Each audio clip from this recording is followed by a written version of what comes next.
అమ్మా ఈరోజు ఏం చేస్తున్నావు? ఓకే.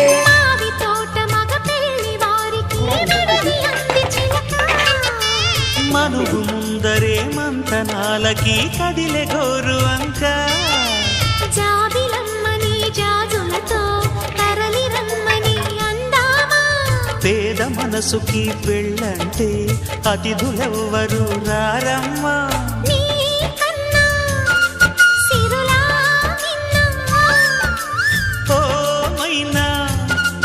మన మనోను మెచ్చిన మనసులు పెట్టిన సుముహూర్తం ఇది.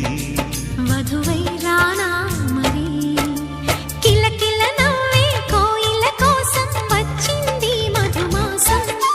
మిలమిల మెరిసే చంద్రుడి కోసం తెర తీసెను సాయంత్రం. జోల